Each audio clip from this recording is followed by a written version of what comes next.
Queremos hablar del año 1798, como la fecha del inicio del tiempo del fin. En enero 1 de 1798, en París, o en Versalles, mejor dicho, de Francia, el directorio, que así se llamaba el Concilio Nacional en Francia, ordenó de que las tropas francesas fueran a Roma y declararan en Roma un Estado republicano, que derrocaran al Papa y que dejara de existir el catolicismo romano como gobierno. Eso fue declarado el 1 de enero de 1798. El 15 de febrero de 1798, hubo un general con el nombre de Ayer, escrito con H, Ayer, H-A-W-L-E-R, el general Ayer, quien seguía las órdenes del general Alejandro Berthier, que era un gran general debajo de Napoleón. Y debajo de este Berthier había otro general que se llamaba el general Ayer.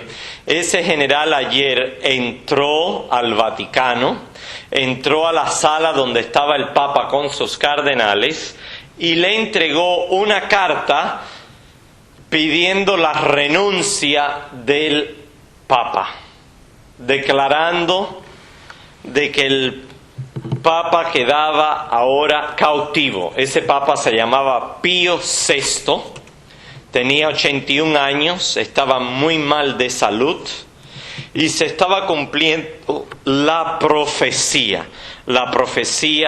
que nos llega desde el libro de Daniel. Así que vamos al libro de Daniel, por favor, Daniel capítulo 12, para leer el comienzo del tiempo del fin. ¿Cómo podemos establecer que 1798 es el inicio del tiempo del fin? Algunos piensan que es 1844, pero 1844 no es el inicio del fin, es 1798. Daniel capítulo 12, versículo 4 dice: pero tú, Daniel, cierra las palabras y sella el libro hasta el tiempo del fin. Esa palabra, esa frase, hasta el tiempo del fin, el libro tenía que estar sellado. Muchos correrán de aquí para allá y la ciencia aumentará. El versículo 6 dice: y dijo uno al varón vestido de lino que estaba sobre las aguas del río: ¿cuándo será el fin de estas maravillas? ¿Cuándo va a ser el tiempo del fin? Preguntó uno al varón vestido de lino. Y oí al varón vestido de lino que estaba sobre las aguas del río, el cual alzó su diestra y su siniestra al cielo, es decir, levantó su mano derecha y su mano izquierda al cielo, y juró por el que vive por los siglos de los siglos. Esta es la misma descripción que hallamos en Apocalipsis capítulo 10, del ángel que pone un pie sobre el mar y otro sobre la tierra, y que levanta la mano al cielo y jura por el nombre de Dios y abre un libro pequeño, que era el libro de Daniel, que será por tiempos y la mitad de un tiempo. Ahí está la respuesta. ¿Cuándo es el tiempo del fin? ¿Cuándo llega a su cumplimiento la gran profecía de los 1260 años? Es el año 1798. Los 1260 años comienzan en el año 538. ¿Qué pasó en el año 538? Había otro general, era un eunuco, se llamaba Belisario. Y Belisario era el general de Justiniano. Justiniano era el emperador romano y tenía su sede en Constantinopla. En Roma estaban los godos. y no fue hasta el año 538 que los godos abandonaron de sitiar la ciudad de Roma, de tal manera que Belisario estableció un nuevo papa y allí le dio órdenes que él podía ejercer lo que ya Justiniano había escrito desde el año 533. En el año 533 Justiniano había escrito una carta declarando de que el Papa, el obispo de Roma, era la cabeza de todos los obispos del catolicismo. En el año 538 el papado quedó libre de las fuerzas bárbaras, de la fuerza arriana de los godos, porque los godos habían rodeado, habían conquistado a Roma, y no fue hasta ese año del 538, hasta febrero y marzo del 538, que los godos se apartaron de Roma y decimos que comienza la supremacía papal. Si contamos del año 538, 1260 años, llegamos al año 1798. Y ese año de 1798 es cuando ocurre este fenómeno predicho por muchos protestantes de que Francia iba a ser responsable por derrocar al papado. Y eso ocurrió el 15 de febrero de 1798. Llegó a su cumplimiento tiempo y la mitad de un tiempo. Esa es una frase que aparece varias veces en la Biblia. Vamos a leer en el libro de Apocalipsis capítulo 12. Apocalipsis capítulo 12, versículo 14. Y dice Apocalipsis 12, 14: y se le dieron a la mujer las dos alas del gran águila, para que volase delante de la serpiente al desierto, a su lugar donde es sustentada por un tiempo, tiempos y mitad de un tiempo. Es la misma frase que hallamos en Daniel. La ventaja que tenemos que en Apocalipsis capítulo 12 nos da la interpretación de cuánto es un tiempo, 2 tiempos y la mitad de un tiempo. Leemos en el mismo capítulo 12, versículo 6: y la mujer huyó al desierto, donde tiene lugar preparado por Dios. Es la misma historia, que la mujer huye al desierto, donde tiene lugar preparado por Dios, dice, para que allí la sustenten, como leímos en el versículo 14, que es sustentada, y aquí nos dice, por 1260 días. Así que bíblicamente podemos demostrar que tiempos y mitad de un tiempo equivale a 1260 días. Y 1260 días equivale a 1260 años. Cuando vamos a Ezequiel capítulo 4, nos dice que un día equivale a un año. Lo tendrán un día por año. Ezequiel capítulo 4, versículo 6.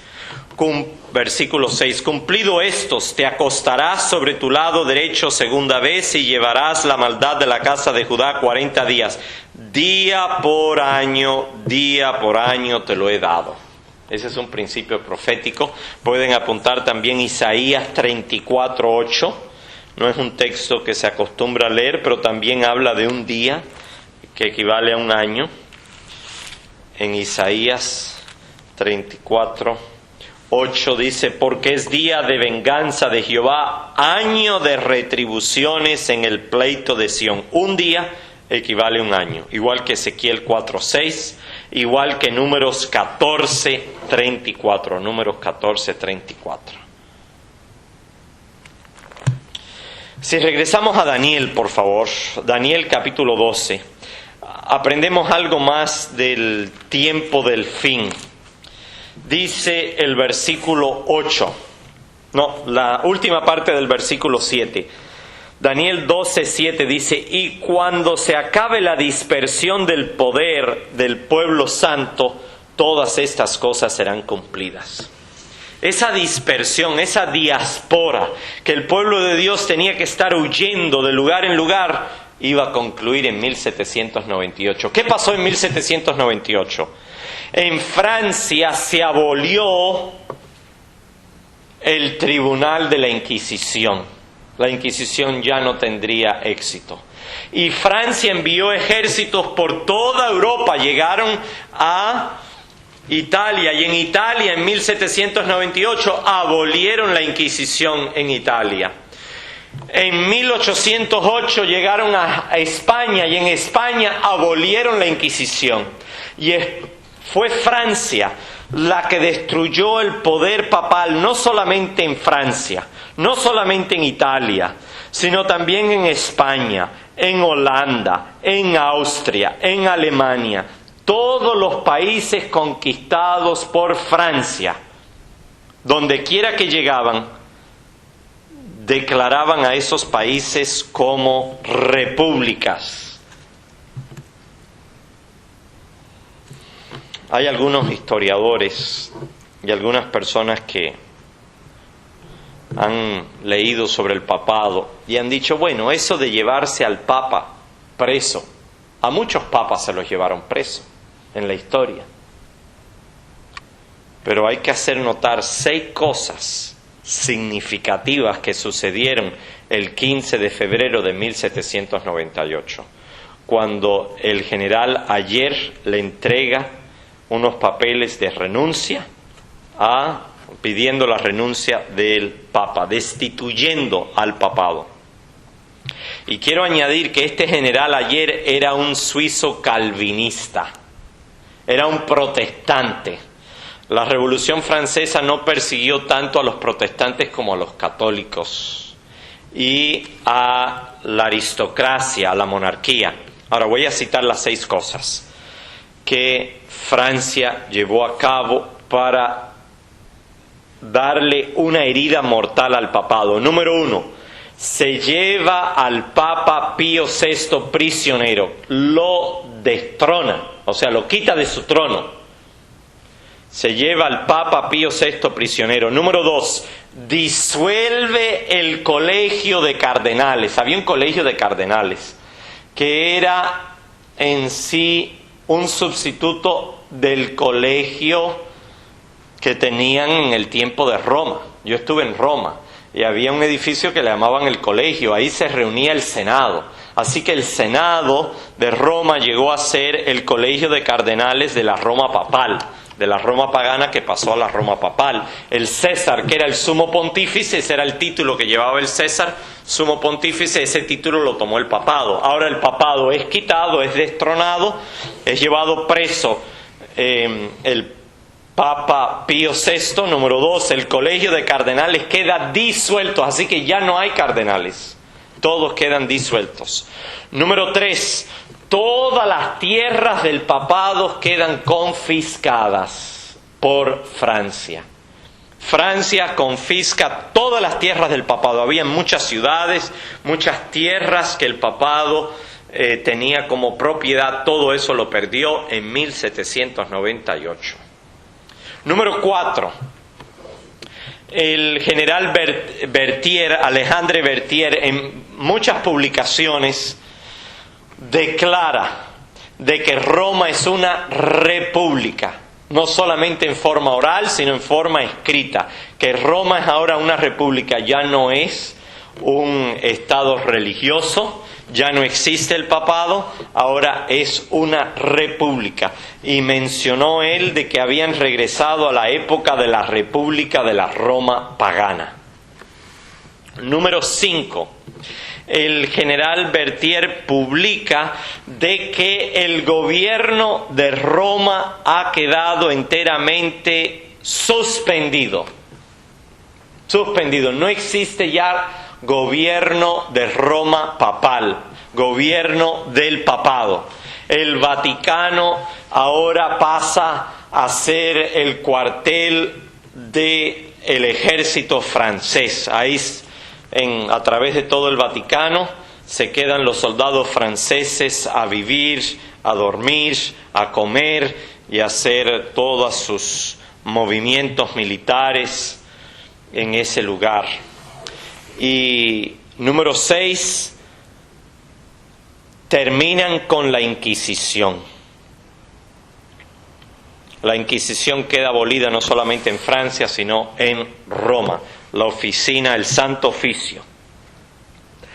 Estos 6 sucesos de 1798 no ocurrieron en ningún otro tiempo.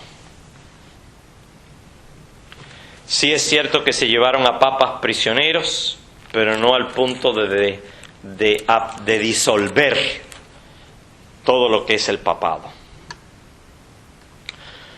No es hasta un año después, en 1799, que ocurren otros 2 fenómenos muy importantes. Napoleón Bonaparte, siendo general de los ejércitos franceses, da un golpe de Estado. 1799, da un golpe de Estado y se declara el cónsul, un título que existía en tiempos de Roma. Se declara el cónsul como dictador y luego en 1804 él se declara emperador. Ahora, en 1799 no solamente Napoleón da el golpe de Estado, sino que se descubre en su expedición a Egipto el cumplimiento de una profecía de Jesús. Vamos a Lucas capítulo 19, versículo 40. Lucas 19, versículo 40, por favor. Lucas 19, 40 dice: Él respondiendo les dijo: os digo que si estos callaran, las piedras clamarían. Fue descubierto en Rosetta, cerca del pueblo de Rosetta, que es cerca de la ciudad de Alejandría, en Egipto, una piedra que estaba medio enterrada, que llegó a ser la piedra más renombrada y famosa del tiempo del fin, la piedra Rosetta. La Rosetta. ¿Por qué era tan importante este descubrimiento? Porque esta piedra que hoy se encuentra en Inglaterra, yo he tenido la dicha de verla, está escrita en 3 diferentes idiomas. El primer idioma es los jeroglíficos antiguos de los egipcios, los jeroglíficos. Y luego en el segundo párrafo está escrito en el idioma de más o menos el siglo II antes de Cristo, del idioma egipcio, otra escritura egipcia. Y en el tercer párrafo estaba escrito en griego, que los científicos, que los historiadores conocían bien el griego, los eruditos. Esa piedra Rosetta declaraba la coronación de Ptolomeo V Epífanes, que reinó del año 203 al año 181. Ahora, oigan bien, fue esta piedra la que en el año 1822 fue descifrada. Se llegó a comprender el idioma de los jeroglíficos, que por cientos, si bien miles de años, los científicos no podían entender cómo leer los jeroglíficos egipcios, pero gracias a esta piedra de Rosetta pudieron interpretar, porque era la misma frase, las mismas palabras, la misma declaración en el jeroglífico antiguo egipcio, el idioma egipcio del siglo II antes de Cristo y luego el griego. Así que un francés por el nombre de Jean-François Champollion fue el que le dio la solución a este gran rompecabezas, y a través de esta interpretación se pudieron interpretar muchos escritos egipcios. Yo tengo en mi biblioteca un libro de los escritos antiguos de los egipcios. Hay un escrito antiguo de los 7 años de un poema de los 7 años de abundancia que hubo en Egipto, como lo había profetizado la Biblia. Así que muchas declaraciones que estaban en la Biblia ahora quedaron confirmadas con las otras piedras que ya habían sido descubiertas, pero no se podían entender porque estaban escritos en el idioma de Egipto. Así que ahora las piedras declaran que la historia bíblica es auténtica. Y si la historia bíblica es auténtica, debemos respetar que la profecía también es auténtica y veraz. Posteriormente a esta gran herida mortal del papado, que vamos a leer ese texto en el libro de Apocalipsis antes de concluir esta charla. Vamos a leer Apocalipsis, por favor, capítulo 13. Apocalipsis, capítulo 13, versículo 3. Y vi una de sus cabezas como herida de muerte, pero su herida mortal fue sanada. Esta era la bestia que simbolizaba la Roma papal, que los mismos comentarios católicos identifican a la bestia como la Roma papal, como esa cabeza, que en el libro de Daniel es el cuerno pequeño con ojos y boca. Y dice que había recibido esta cabeza una herida como de muerte, una herida mortal que luego sería sanada. Esa sanidad no vino hasta el año 1929. En 1929 Mussolini le regresa al papado el Vaticano. Desde 1798 hasta 1929 el Vaticano no fue reconocido como un poder civil, sino solo como un poder religioso. Ahora, siguiendo la fecha de 1798 como el inicio del tiempo del fin, hubo un gran jesuita. Su nombre fue Manuel Lacunza. Yo tengo copia aquí de un resumen de su libro, Manuel Lacunza, La venida del Mesías en gloria y majestad. Él escribió 3 tomos en el año 1790.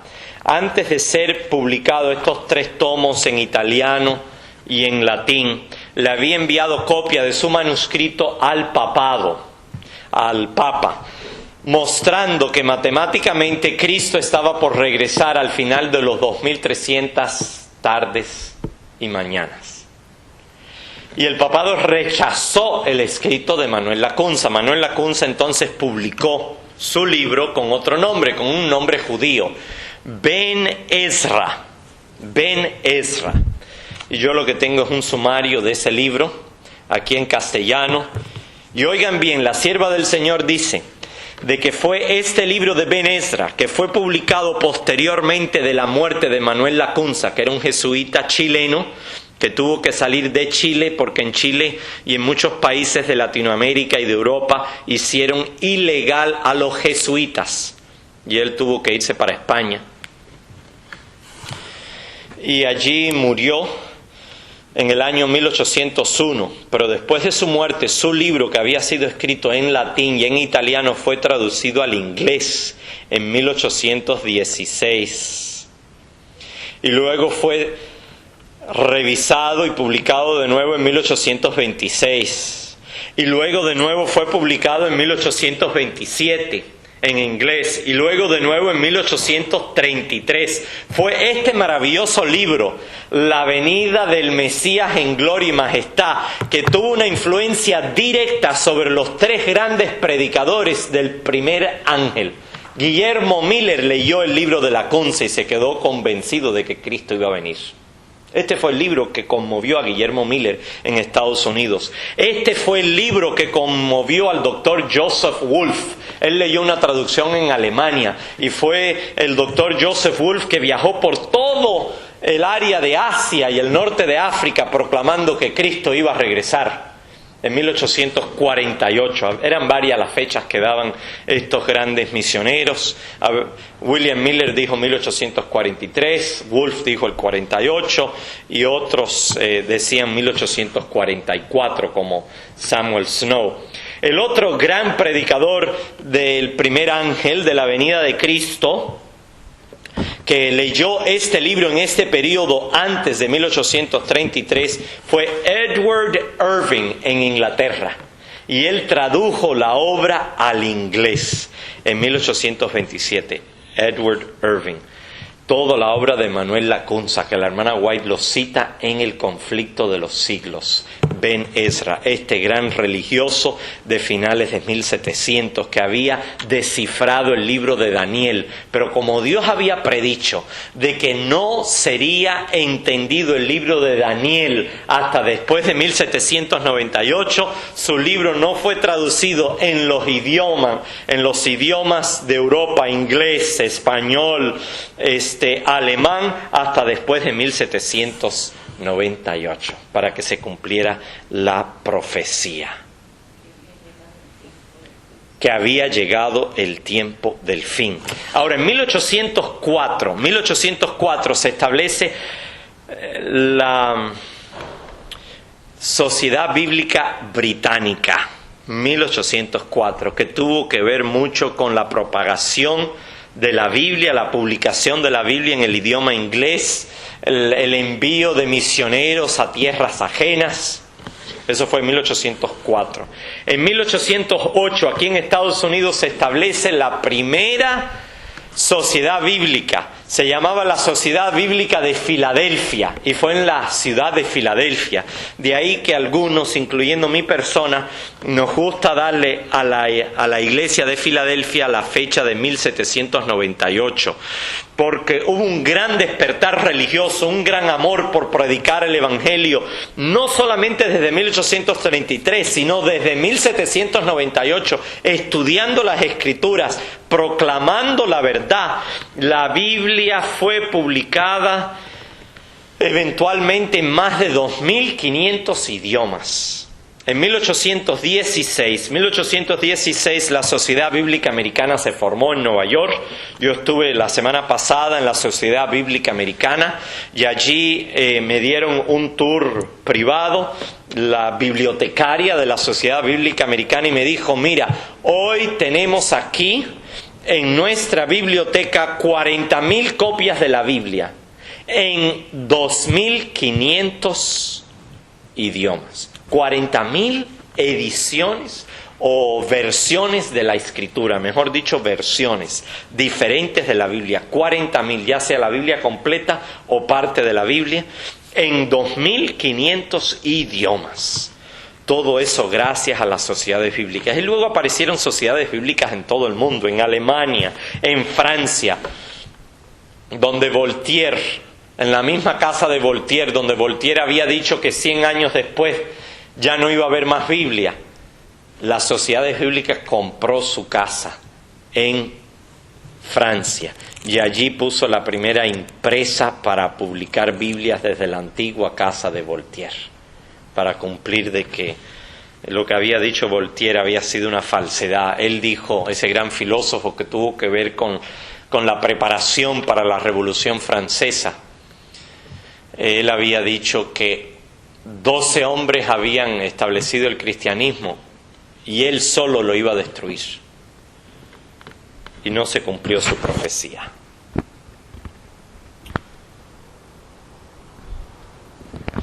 Terminamos con este texto de Apocalipsis, Apocalipsis capítulo 11, versículo 11.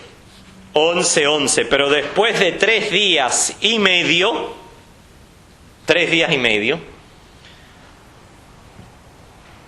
después de los 3 años y medio que fue ilegal la Biblia en Francia, y después de los 3 años y medio proféticos, de los 1260 años, entró en ellos el Espíritu de vida enviado por Dios, ellos es el Viejo y Nuevo Testamento, los dos testigos, y se levantaron sobre sus pies y cayó gran temor sobre los que los vieron.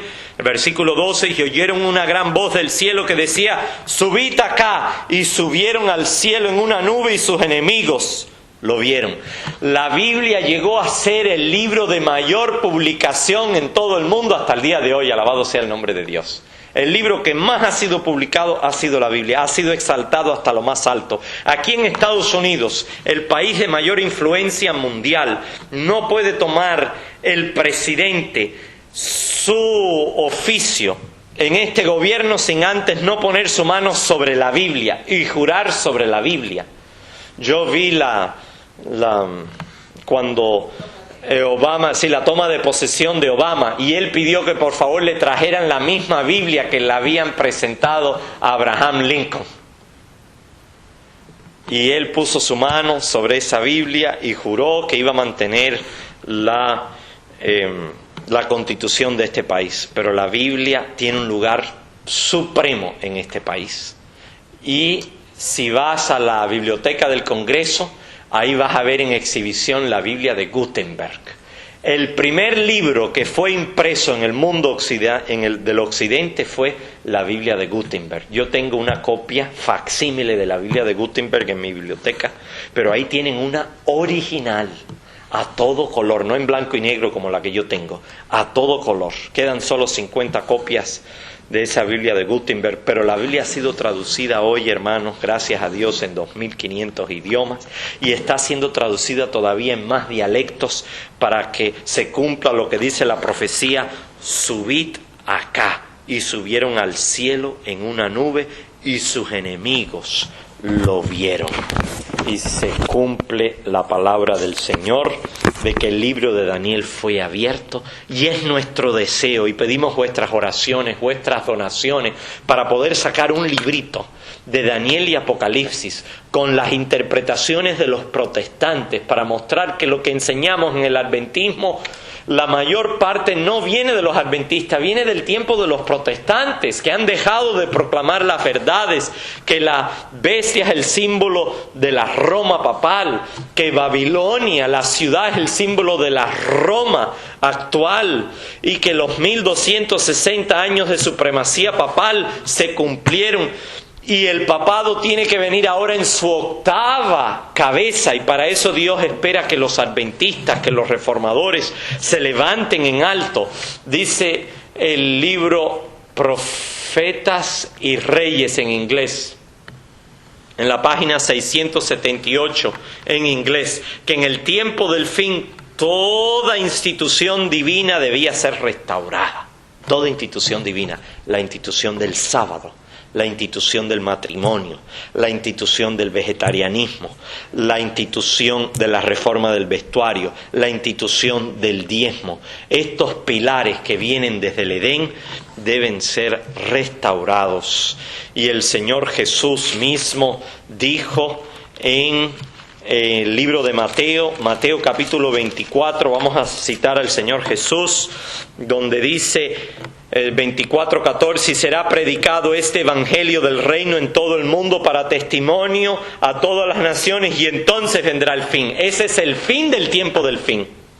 Y el versículo 15 dijo: por tanto, cuando veáis en el lugar santo la abominación desoladora. La abominación desoladora es el papado en su octava cabeza y en su séptima cabeza. La abominación desoladora de que habló el profeta Daniel, el que lea entienda. Aquí el Señor Jesús nos dice que debemos estudiar a Daniel para poder entenderlo, como lo hemos hecho en esta charla, leyendo a Daniel capítulo 12, que se ha cumplido la palabra del Señor, que estamos en el tiempo del fin, y ahora nos acercamos al fin del tiempo del fin. Y esperamos en las próximas charlas poder ver de cómo Dios ha dejado un remanente al pueblo adventista y a la reforma, para los reformadores del pueblo adventista para llevar a cabo estas importantes verdades proféticas de preparar a un pueblo para el retorno de Cristo. Y es mi deseo en el Señor que indaguemos, como dice el Señor Jesús en el libro de Daniel, en el libro de Apocalipsis, que es la revelación de Jesucristo, para preparar a un pueblo para su retorno. Amén.